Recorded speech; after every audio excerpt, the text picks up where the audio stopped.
Welcome everyone. My name is Dr. Theunissen. I will just do a visual description of myself.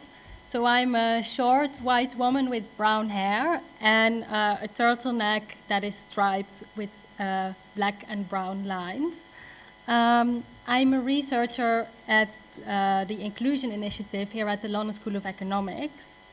And I would like to warmly welcome you to this event with the title Redefining Inclusion, a conversation on disability, advocacy, and equity.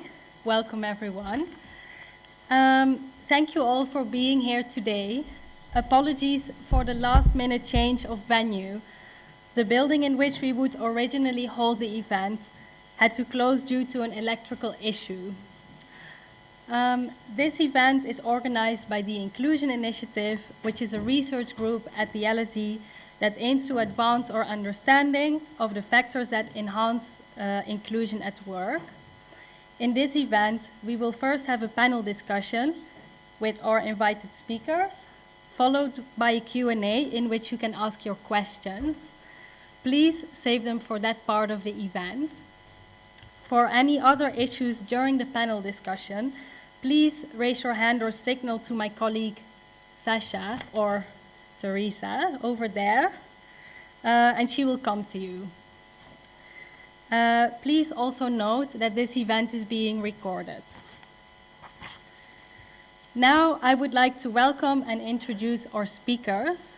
First of all, Praveen Kolluguri. I would like to give you the opportunity to give a visual description of yourself, Praveen. Yeah, sure. I'm a brown man with beard and mustache, and I have curly hair. I'm wearing round glasses. I'm wearing a red pattern shirt. Thank you, Praveen. Praveen is an activist and advocate for disability, neurodiversity, and social justice.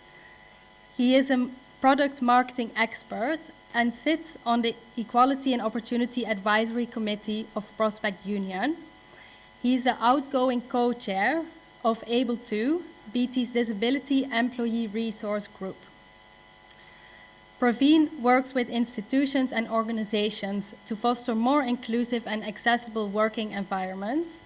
He is recognized for his work as a disability changemaker and is being celebrated as one of the 100 most influential disabled individuals in the UK, as well as a leader in his field by the Shaw Trust Power List 2024. Please welcome Praveen.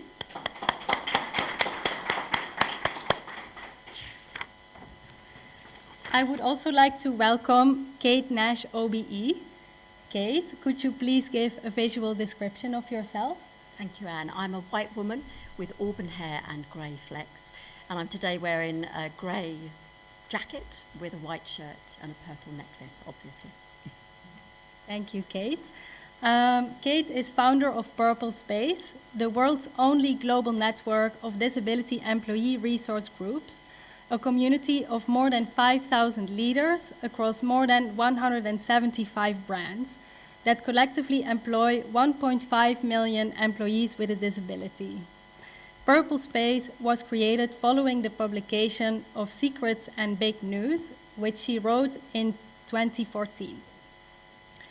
The research was the first to examine what is often called the disclosure or declaration of disability at work. She was awarded an OBE for services to disabled people in 2007. Please welcome Kate.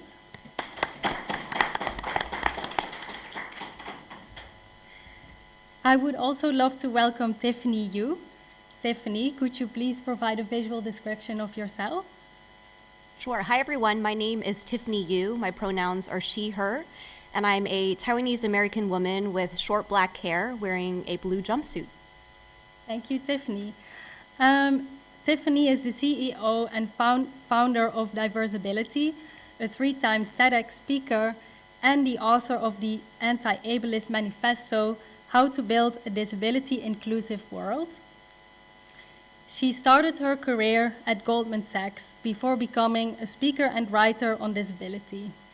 At the age of 9, Tiffany became disabled as a result of a car accident that also took the life of her father. Please welcome Tiffany.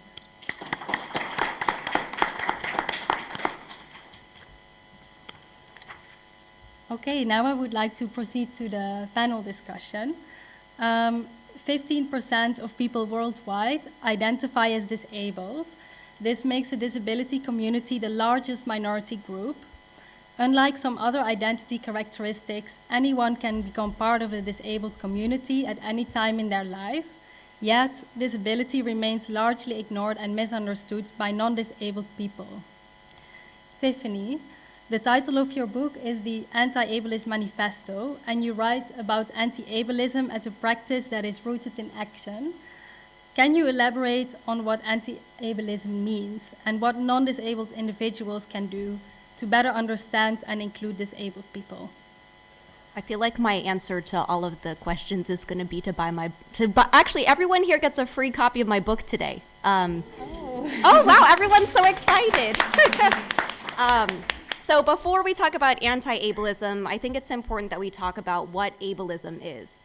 And I also want to share that the first time that the term ableism was used was 1981. And I was born in the 1980s, so it's actually not that old, at least to me, because I don't consider myself that old. And so for a long time, that also meant that we didn't have the language to explain the discrimination or bias that prejudice that we were experiencing as disabled people. So the definition of ableism that I use is when we devalue someone based on the way their body and or mind works. A more simplified version of that is when we are devaluing disabled bodies or devaluing disabled minds. So anti-ableism is what are the actions and processes and strategies that we can put in place where we are not devaluing people. And unfortunately, at probably a systemic institutional level, I think we're seeing that devaluing happening pretty overtly right in front of our eyes. If you live here in the UK and also where I'm from in the US, of disability benefits being stripped. But we don't need to go as deep into that. And so what can non-disabled individuals do to better understand and include disabled people? I mean, at a baseline level, I think it's really just getting entrenched in disability communities. We are so diverse as a community, even the panelists that are on here, and you'll hear more about their experiences. But in addition to that, the more that you get to know us, you'll create a level of intimacy that will show up as allyship, the more of us that you'll meet. Thank you, Tiffany. So, yeah, that's a great advice. Disabled people have far lower employment rates than non-disabled people. And of those who are in the workforce, only 4.6% reveal their disability to their employer. Kate, you wrote Secrets and Big News, which examines the disclosure or declaration of disability at work. Do you have any reflections to share with disabled people who are thinking about the best way to navigate this issue, and what are the potential risks and benefits of disclosing or not disclosing? It's a great question, Anne, and to put Secrets and Big News into context, if I may. So this was a piece of research we did where we reviewed the ideas, the thoughts, the experiences of 2,500 disabled people over 55 employers, and we posed the question, what makes it hard for us to share personal experience of our disability, and what makes it easier for us to share that, either with other humans or indeed systems? And we got an incredible response with people saying, really through fear-based reasons, those are the reasons why we choose not to share, as Tiffany says, in terms of the discrimination that we face.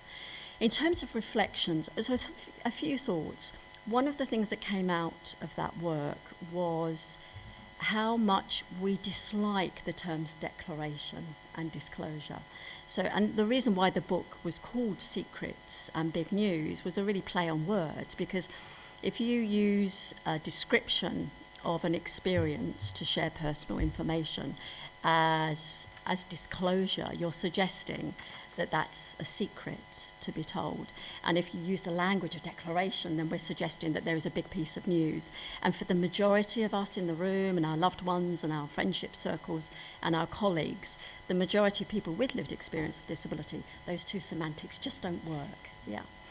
And yet, yeah. So the and yet is the fact that we can find it really hard to share an experience that we think others are going to judge us about.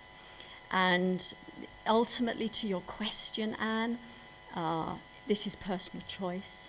You know, ultimately we see on the one hand that for some people who share that information, they will face direct discrimination, and others instead will deal with what I call other people's stuff, what Tiffany rightly calls ableism. And we have to find, therefore, internal ways by which we build the inner confidence and resilience to deal with other people's stuff. So what we do notice, although there are some bad things that happen as a consequence of the sharing, there can also be some real plus sides. It can come with joy, with positivity, with liberation, and a feeling that we're not harbouring, I suppose, a hidden truth, an aspect of our identity. And I think that's the richness that we see from the Purple Space community, where networking with each other, we find the courage, I suppose, to share an aspect of our identity that other people might find challenging to receive. So it's a mixed bag. Ultimately, to your question, Anne, it is about personal choice. There are some unintended and difficult consequences that can come with sharing, but there are equally many more positive impacts of sharing aspects of our self-entity, which is about being who we are. Yeah.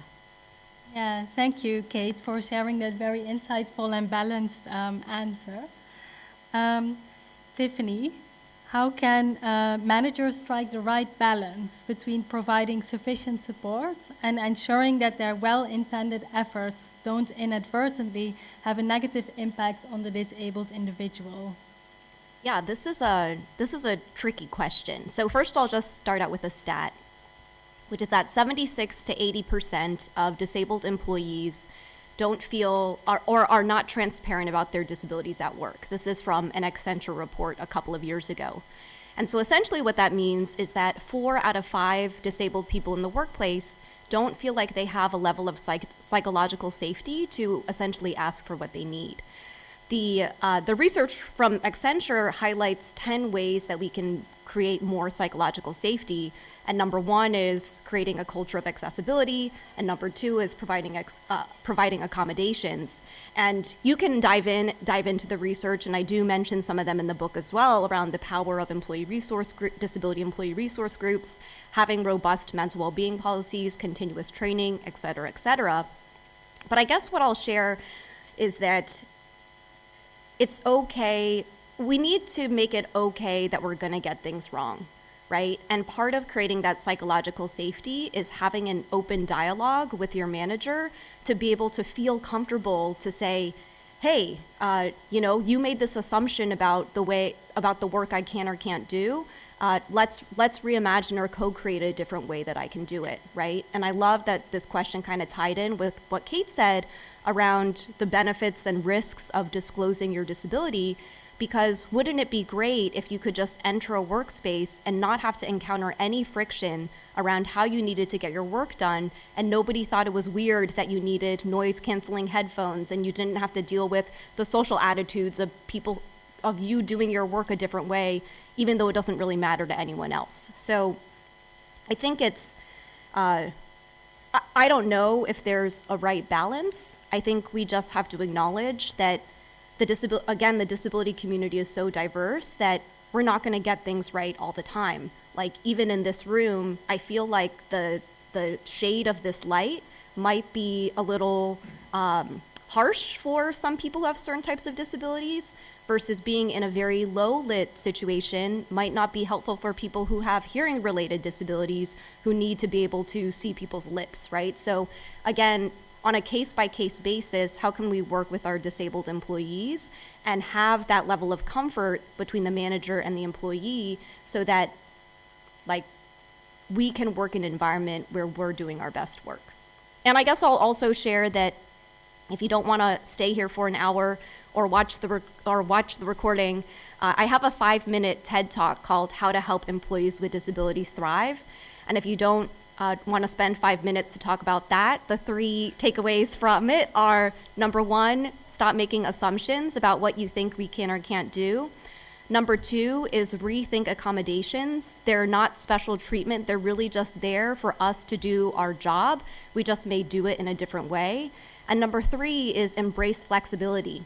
I really enjoy working from my bed, and sometimes I'm horizontal, and sometimes I'm working from my smartphone, which is a mini computer in itself, but you still get the email or whatever that work product is that you needed. I was just doing it in a different way.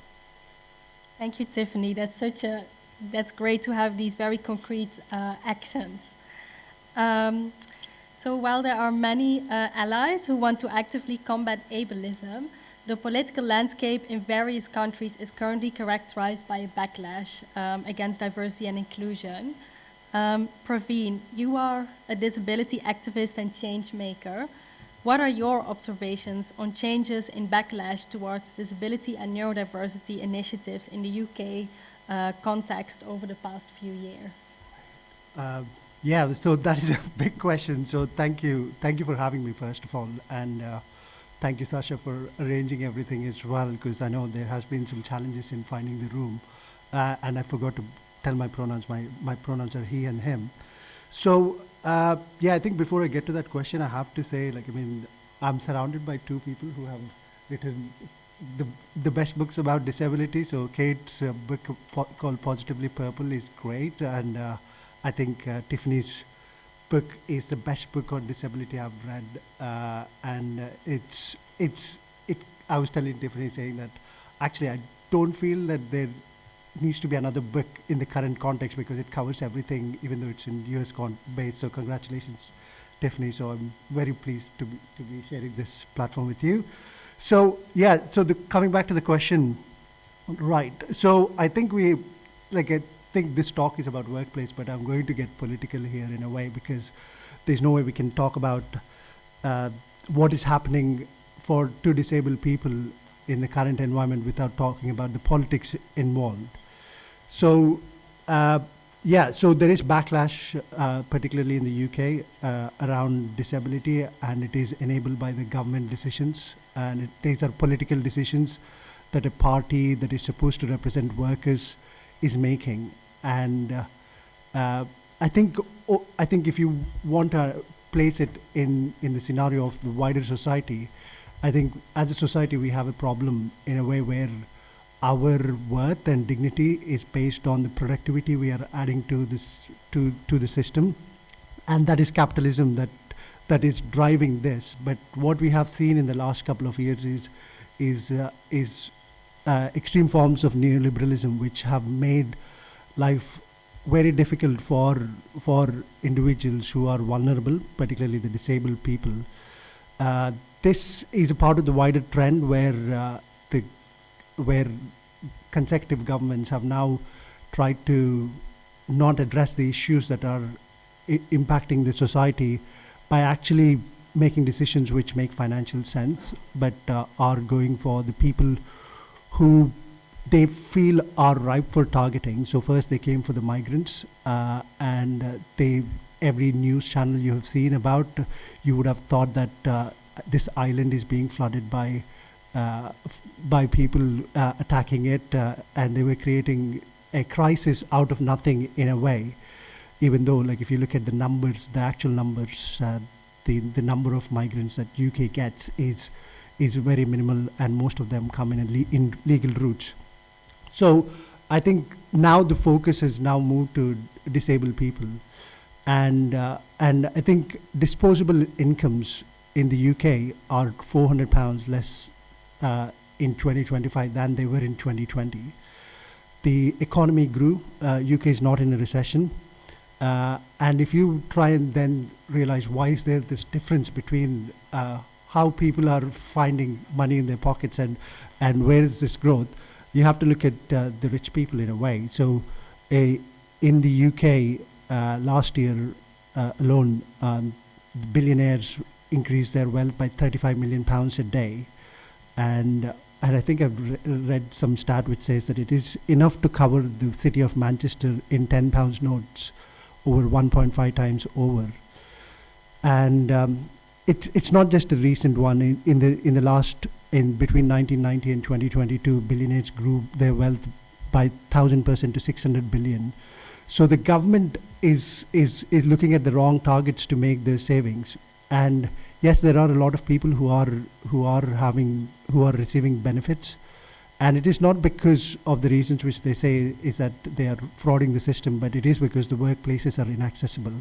Rather than addressing the problem at employer level by making changes to making it easy for people to find employment, like I think my friend Shani Danda, who is another disabled activist, was saying that on the UK government website, if you look at the number of jobs which are available for disabled people, which offer remote working in disabled confident employers, which are these employers who are supposed to be good in disability, there's about 137 roles all over the UK.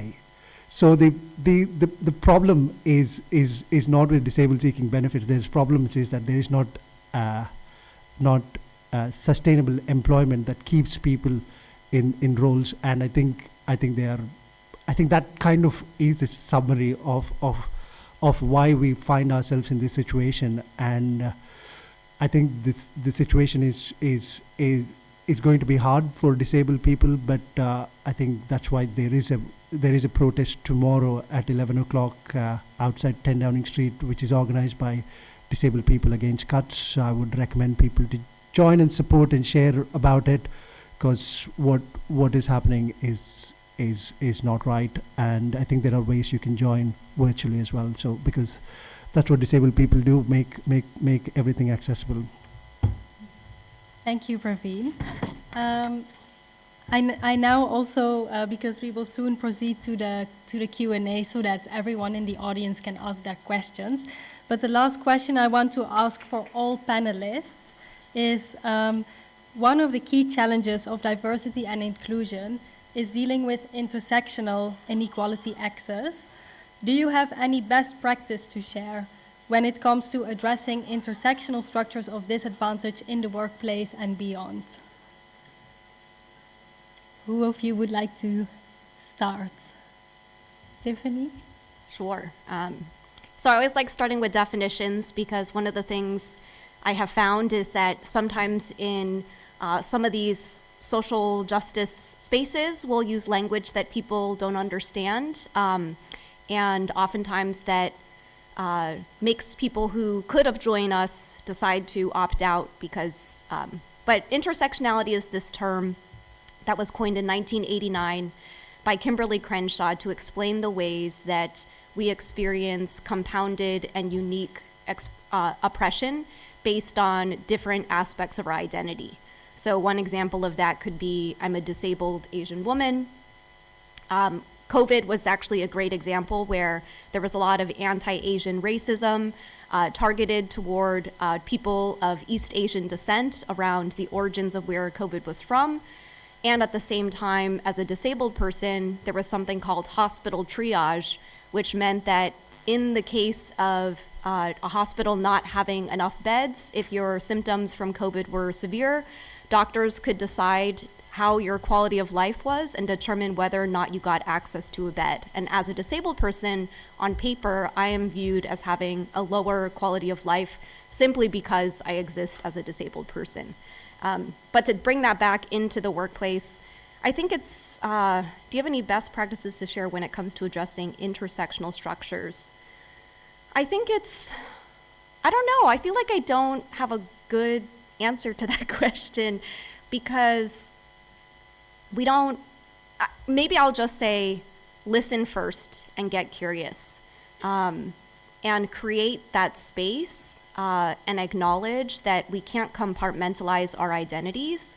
And so when we show up at work, I can't decide that my arm isn't paralyzed anymore, or I can't decide that I'm not going to be an Asian person today. And what's happening more broadly in the news, or what may have happened on my commute to work, or something someone said to me, is also potentially going to impact how I show up that day. So I guess I'll just share a brief example, which is I used to work at a company that was very racially diverse. We had a lot of Black employees. And this was during a period of probably still a lot of police brutality and anti-Black racism happening. And I remember one of my colleagues coming into my office saying that he was really affected by what was going on in the news, and it made him feel really unsafe as a Black man. And while I don't share those identities, I just felt grateful that he felt like he could come and share that was something that was coming up for him, and give him that space to talk about that. Thank you, Tiffany. Praveen and Kate, do you have anything to add to that? One quickie. One of the things that we see at Purple Space is a desire to change hearts and minds via the process of storytelling. One of the things that came out of our global summit, so we convened 175 brands, we work in over 52 countries, and the three themes that came out were about helping companies to learn directly from their own people. Two, they want workplace adjustment processes visible, easy to use. And the third is around normalising disability through the process of storytelling. So to the question of intersectionality, as Tiffany said, it's a term that's been around for a wee while now, and yet it's often deemed as kind of stodgy and academic and turgid.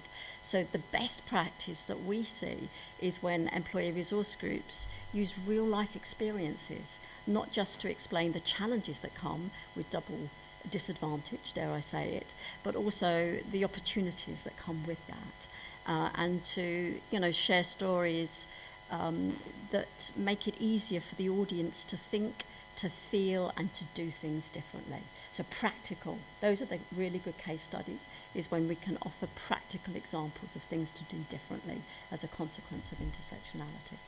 Praveen, would you add? Yeah, so I think a couple of things to add was, I think don't relegate people who have multiple identities, marginalized identities, to just talk about intersectionality.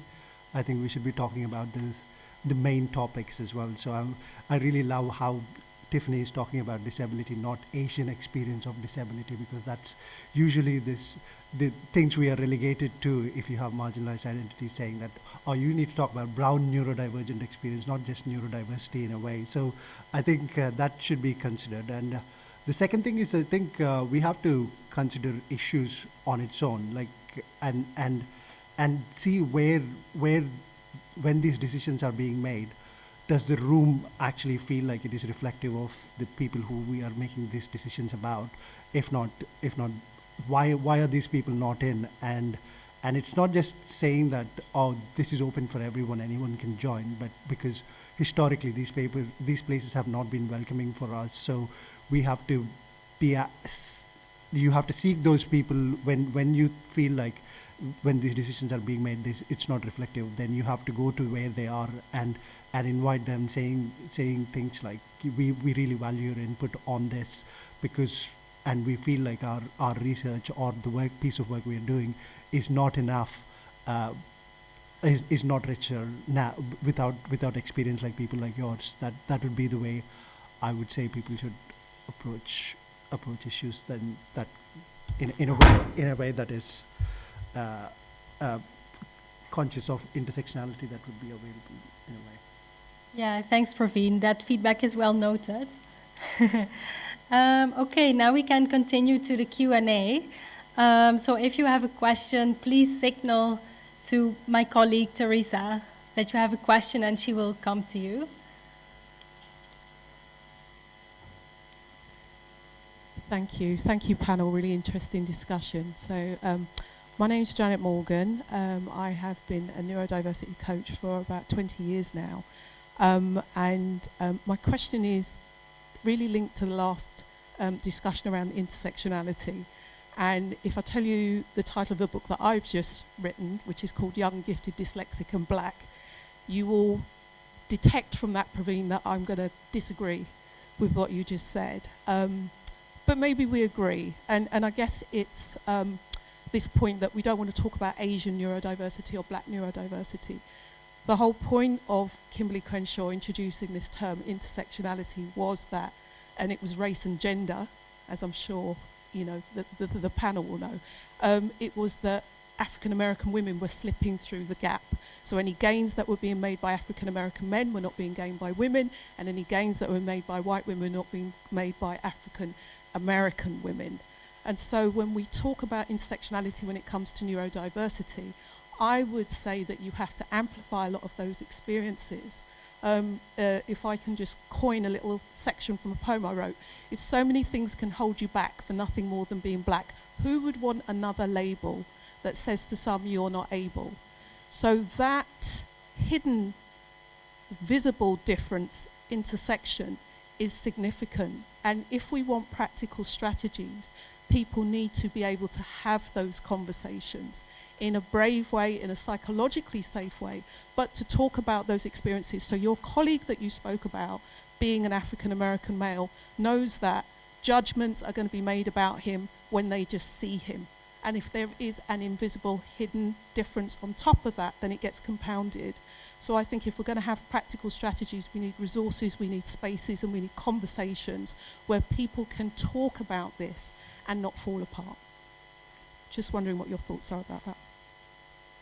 Yeah, I mean, I think if people decide to write, and I would love to read your book, and I'm going to read the book, then they should be able to do it. And I think what I was saying was they shouldn't be relegated to just talk about that in a way. These opinions, these opinions of ours should be more mainstream as well. So I do I do agree that it is for us to create safe spaces for people where they are not represented. And one of the things I have done is I have actually created a group called Brown and Neurodivergent, which is offering safe space for people to come and talk about topics which are about our identity, which don't get talked about. But I would want to talk more than that, is what I was saying. But yeah, I think I do agree with all of what you said. And just to be clear, I won't take up too much time, I'm not just talking about safe spaces, I'm talking about mainstreaming, because I think it adds to the neurodiversity story, it doesn't take away. Then we can talk about procurement. Why do we not see more diversity in the practitioner community? Why do we not see more diversity in terms of coaches? Well, let's think about leadership. Who are the line managers? Why do we not see people excelling more? So it's about mainstreaming those conversations and not ghettoizing them. Thank you. Very, very interesting question. Are there any other questions? Yeah? This one is probably aimed mostly at Kate, as you mentioned it, but do you think a case-by-case approach might excuse employers from making the environment in general more accessible when it clearly isn't already for some? So do you think that maybe by saying we do everything on a case-by-case basis, they think that they don't need to at least attempt to make the spaces more accessible? Yes, there's huge truth, dare I say it, in what you share. And I think that's one of the challenges with the Equality Act, as was the Disability Discrimination Act, in that an employment adjustment is triggered when somebody requests for that adjustment, as opposed to the customer angle where there's an anticipatory duty. So you're absolutely right. The danger, I think, is that ultimately the law is triggered when somebody asks. And you know, in all the evidence that we've seen in Secrets and Big News and the community in which we serve, it can take an enormous amount of courage and angst to even ask for that workplace adjustment. It can sometimes take 2 to 3 years for somebody to pluck up the courage and ask for, I don't know, a raise of your feet if you've got a lower back condition, rather than what we call the workarounds, small pile of book to alleviate the pain. So you're right. You know, the challenge is some, I suppose, less imaginative employers who are not part of some of the good trade associations around disability, whether that's Business Disability Forum, the Australian Network, Disability In, BDF, etc., Purple Space, is that they're not overly familiar with some of the routine, simple and low-cost ways in which you can include people with disabilities routinely. But there is that danger. Is it the Act, the legislation kicks in when we choose to share information, which is hard. Yeah. Is it Marcia, dare I say it? Yeah, forgive me. No, but I do know the Marcia you're referring to. Okay, so the two books that I love, and I'm having a senior moment here, so forgive me. I'm not going back to the earlier question, but about practical know-how. I think that's the reality. And, you know, Tiffany's book as a contribution to this, I think, is a great example of the practical things that employers need to keep on hearing in order to do things differently. This is Tiffany. I was wondering if I could chime in on that question as well. This didn't make it into the book because I came up with it later, but I think about the definition of inclusive design, which is how can we create multiple design variations so long as we achieve the same desired outcome.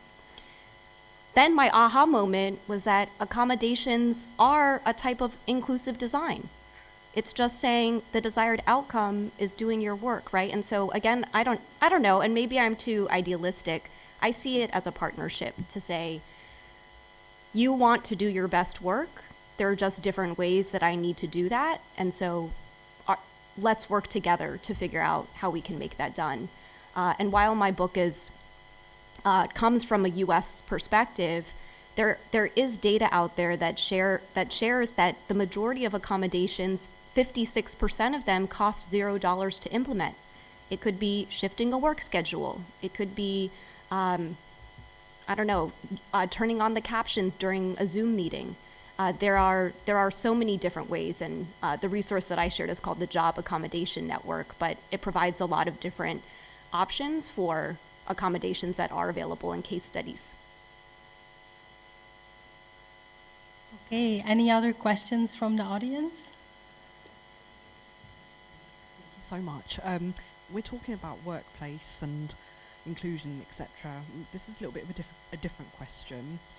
This is about how to approach your employer, because I've tried for the last 3 years, 2 different employers, to set up an internal wellbeing space for other disabled employees.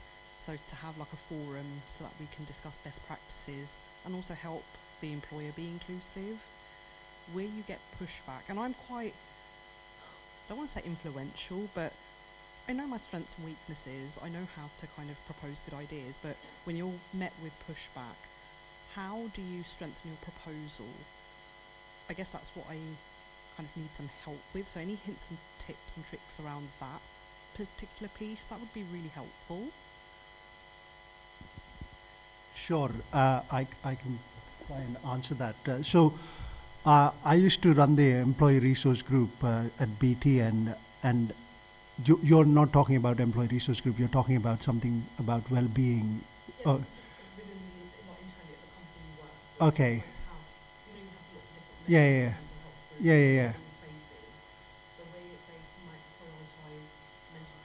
Yeah. Okay. Right. Yeah, I think there are stats which suggest that when employee resource groups or spaces which are safe spaces for employees are provided within a company, the well-being. I think I'm pretty sure the stat is from your book itself, Tiffany, that show that actually it improves the productivity of an organization in a way. So I think there is research which suggests that, but I think in my experience of actually making things work for when coming up with new initiatives, and if I want to get any approval from seniors, there's a few things I would think that you have to make sure is that, one, you have to find an executive sponsor who is a senior. So see if there is anyone on the board who would be willing to sponsor your idea about, and people with lived experience or close to lived experience could work with, could help you with that. And then the second one is don't appeal to the niceness of the companies, because companies at the end of the day are there to make profit and extract value out of people. So look at what is the business case for it, and do a business case for it, and show what benefits would would come out of it, and then get more people talking about the same topic as well. So find others who could join you in that and add any value to it as well. Great, thank you, Praveen, for these concrete tips. Are there any other questions in the room? I also have some additional. Oh, sorry. That's all right. I was just going to ask what you think global employers can do to deal with anti-DEI executive orders coming out of the US, and how careful approaches might be managed, and where maybe employees should, where's the line at which you can accept something, when would pushback be required? Very topical. Well, should I have a little punt, and then I'm sure my colleagues can do better. One conversation I was in recently with a large global multinational, and they were sharing, I sit on the Global Council board for that company, DEI board, and they were talking how their view is they're seeing three things. Around 10% of companies are genuinely rolling back their policies. Immediate, knee flex, have to, making it very apparent that they're choosing to roll back. About 20% of companies are choosing to rebrand or retweak or rename what they're doing in the name of diversity, equity and inclusion. And then the largest cohort, at around 70%, are choosing to look, lawyers, fine print, looking through websites, looking through every single document the company has ever produced, to take a fresh look as to whether that is legal or not, in terms of whether they are, a federal organisation, how they're contracted with government in the USA. And their expectation is that 70% will fall largely in the rebrand and retweak. In other words, it will only be a slight increase in the 10% that are genuinely rolling back. So it's very anecdotal. There's nothing scientific in terms of what I'm saying. This was genuinely a company that's talking to lots of other global multinationals to make sense of what is happening. The reality is, it is, of course, incredibly alarming, and none of us like to, at whatever side of the pond, Tiffany, enjoy some of the trampoline, dare I say it. So I'm hopeful. I deliberately choose to be an optimist.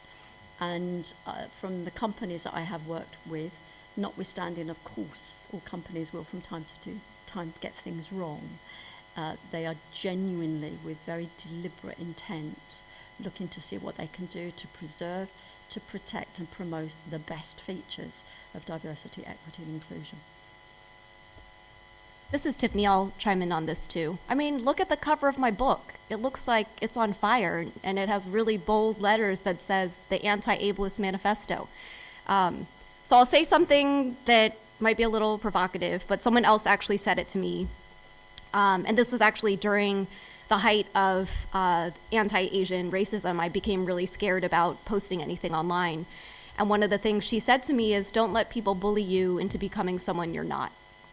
And I know that in the context of right now, that may not make the most sense, but what I am leaning into is the people who are showing up, the organizations that are showing up, and rather than try to convince someone of something they may never get on board with, I'm going to stick with the people who have doubled down on their commitment. And I do think part of it comes down to power.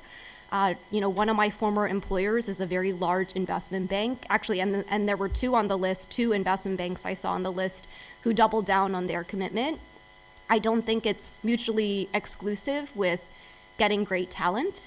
And I think that where we are right now, I call it confusion to the point of exhaustion, in the sense that we're getting a lot of executive orders right now that we're not quite sure how they're going to be enforced. Some people are taking more proactive measures, but I think ultimately when it comes down to it, I I guess, focus on where you do have community and lean into those spaces. And maybe you're doing your work more quietly than loudly as before. But again, there's research there that is saying that this is not wasteful, that these initiatives really help support and create. At a fundamental level, those initiatives were to create belonging, right? And I think about why I share, this conversation about intersectionality and why we share aspects of our identity. And to me, it's not politicized. We share them so that we can find each other, right? And I don't know if I mentioned this yesterday, but part of how I believe ableism gets its power is by thinking we have none. And part of how we think we have no power is by these systems keeping us intentionally isolated so that we don't find each other. Like I think about, I'm sure there's some broader thing, and before I go off on a tangent, but I look at like TikTok and the way that people mobilize so quickly on there and we were able to find each other. And then I'm sure there were some other issues that I wasn't aware of. And then people were like, oh, we got to ban it. We got to get rid of it. Because maybe they were afraid that we would find each other. I don't know. So I think I am with Kate on that one, is that there is going to be rebranding, right? Like, I mean, I think the things I'm worried about is not rollback of D&I work at work, because I think all the work we do in the guise of D&I helps companies, right? Like, so clever companies will realize how they can do it. So D&I initiatives will be rebranded around employee retention, employee well-being, employee productivity, because we know that when we make things better for disabled people particularly, everyone benefits from it, and there is proof, there is research. So I think I'm not worried that much about work. I think people will find ways to do the same work because it would make business sense, and companies have clever people who would see value in it. What I'm more worried about is where there is government support which is being withdrawn in a way where I think as Tiffany said, find your community, don't stay silent, because I think that's what people want is inaction, despair. But we have to show that people would not take these things silently and make noise about it in any way, shape or form we can. Thank you. That's it's good to hear that we should not get discouraged by the backlash. Yeah, another question.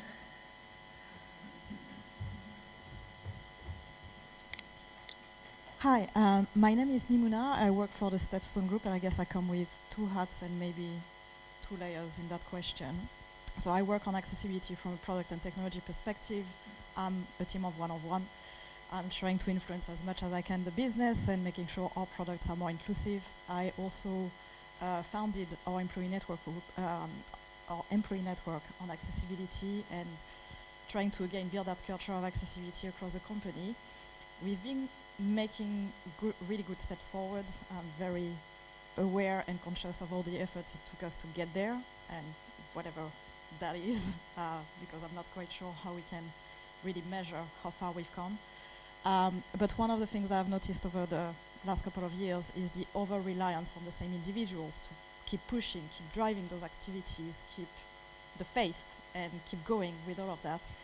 And I think it's quite prevalent in the accessibility industry at the moment, that feeling of burnout and trying so hard to make things better for everyone and really feeling that burden in a way. So allies are great, executive sponsorship is great, but it feels like there's this wall that we are hitting quite regularly in a way, and we take those steps forwards, but as soon as one barrier comes up again, it feels like going miles backwards. Do you have any tips in terms of how to handle those situations, generally speaking, not necessarily in terms of building the business case again and again, but in protecting those allies and people taking part in those initiatives and making sure they, one, don't burn out, because nobody wants that, but also that they keep that motivation going really and not feeling like they are trying hard for little gain, even though that little gain sometimes is a huge, actually, achievement and success. I have some thoughts, and they all boil down to look after yourself. And what I mean by that, and I feel your pain. If I had £1 for every time I heard a story of a an overworked, tired, passionate, committed ERG leader, I'd be a very rich woman. So what I would say is, ultimately, employee resource groups are a vehicle, they're a mechanism for igniting passion, congregating great individuals and supporting the business to go further and to go faster and to do better. But that requires Herculean efforts of energy and passion. And so, I say truly and sincerely, it's about recognizing that you have a role and a place without a doubt, but you shouldn't wear the burden, the heavy burden of feeling responsible for the business in driving its accessibility piece. And what that means sometimes is taking a step back. Sometimes it means hooking up with other employee resource group leaders like Praveen and others who have passion and commitment and influence and creativity and innovation to go again. So yeah, I would say I hear you, I recognise that, but it's about not wearing, or overly wearing, I should say, the responsibility of driving systems change within that organisation. Sometimes it requires looking after yourself, regroup, and then go again.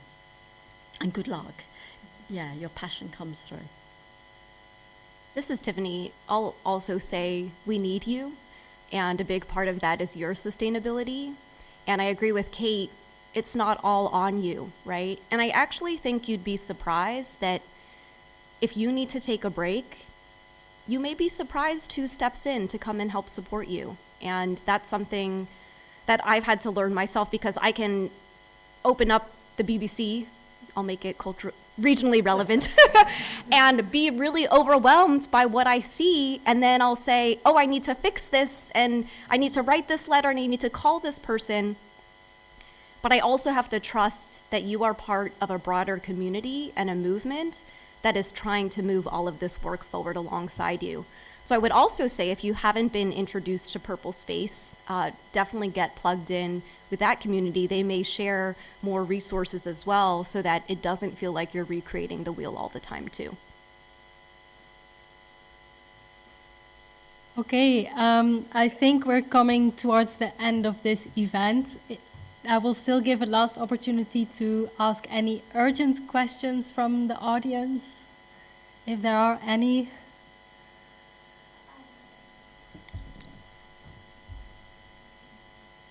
Hi, my name is Kavya, and so my question is to all of you, like, based on your experiences in disability rights advocacy, what do you think should be the must-have for organizations that sets a ground level in terms of reasonable adjustments? And I'm asking this because I come from a region, I come from India, wherein the rights of people with disabilities are not realized as much as it is in the West. So people really do not have a baseline to follow.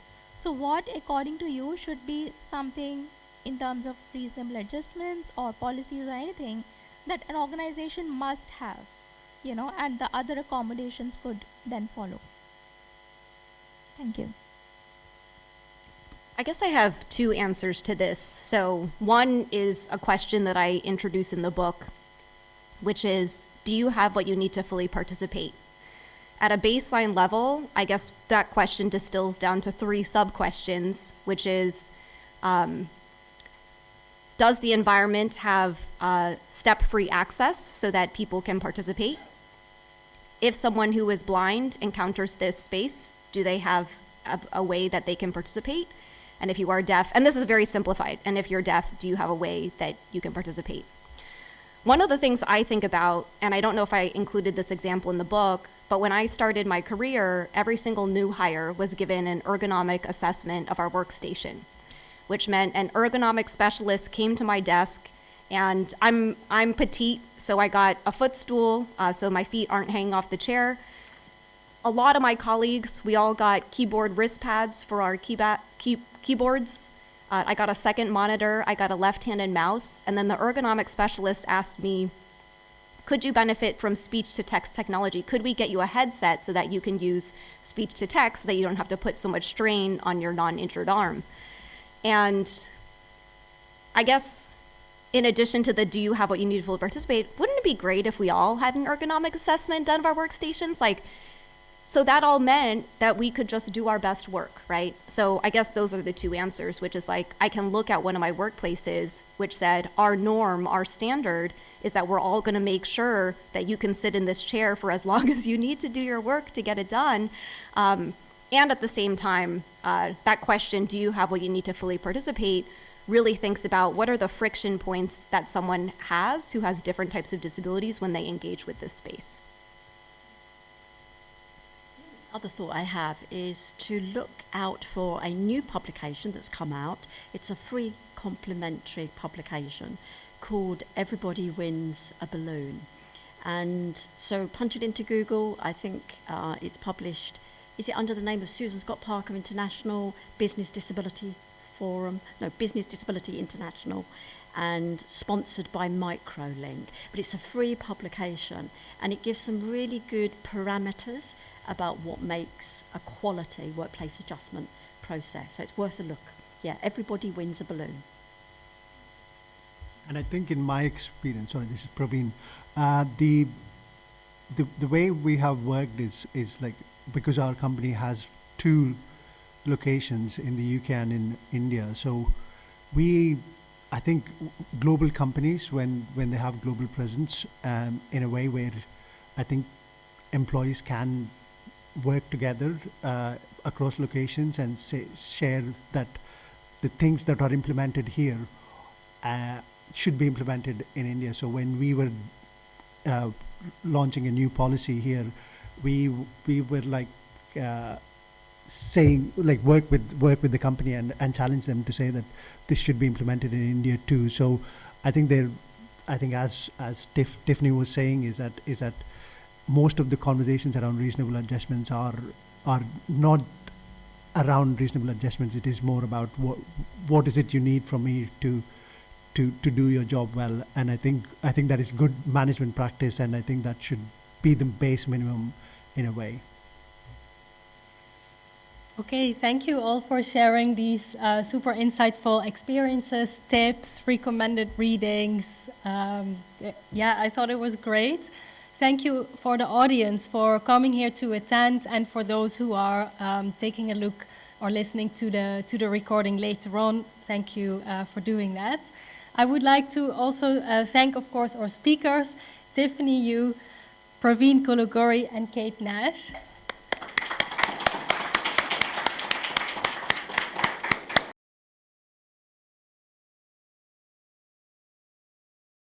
I didn't get to share this because we didn't dig that much deep into it, but this is actually the Anti-Ableist Manifesto. I'm holding up a postcard that is actually a piece of art, and it has about 30 statements on it that actually correspond with chapters in the book. And so the hope is that everybody wants a cool piece of art, everyone engages with art in different ways. If you don't want to read a 250-page book or listen to an 8.5-hour audiobook, at least this can be your entrance into ableism and learning more about it.